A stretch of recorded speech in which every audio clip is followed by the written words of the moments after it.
वफाकी हुकूमत मुखालिफ धुर के सख्त एहतजाज बावजूद नए माली साल 2020-21 लाइ 79 खरब 52 अरब रुपयनि जी बजट पेश करे छॾी। बजट में खज़ाने जो काथो 3427 अरब रुपया लॻाया वियो।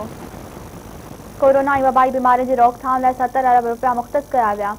क़ौमी असम्बली में वफाकी वज़ीर हमाद अज़हर नए माली साल जी बजट पेश कई, जंहिं दौरान मुखालिफ धुर बजट जी कापी न मिलण ते सख्त एहतजाज कंदे ऐवान मां वॉकआउट कयो। वफाकी वज़ीर हमाद अज़हर बजट तक़रीर कंदे चयो त बजट तजवीज़नि में दिफ़ा लाइ 12 खरब 99 अरब रुपया रखण जी तजवीज़ पेश कई वई। वफाकी वज़ीर हमाद अज़हर ॿुधायो त हायर एजुकेशन लाइ 29 अरब 47 करोड़ रुपया, वफाकी तालीम ऐं तरबियत लाइ 4 अरब 53 crore, science and information technology लाइ 20 अरब रुपया रखण जी तजवीज़ आहे। हुन जो चवणु हो त सिहत खाते लाइ 75 अरब रखिया विया। कोरोना ऐं ॿियनि वबाई बीमारियुनि जी रोकथाम लाइ 70 अरब रुपया मुख़्तस कया विया। वफाकी वज़ीर ॿुधायो त बिजली जे निज़ाम खे बहितर बनाइण लाइ 80 अरब रुपया रखिया विया। वापडा खे 124 अरब ऐं के इलेक्ट्रिक खे बिजली बिलनि जी मद में 24 अरब रुपयनि जी सब्सिडी ॾियण जी तजवीज़ ॾिनी वई आहे। जामीर, बादशाह, मोहम्मद ऐं दासू जे अमल लाइ माली वसीला फ़राहम कया पिया वञनि।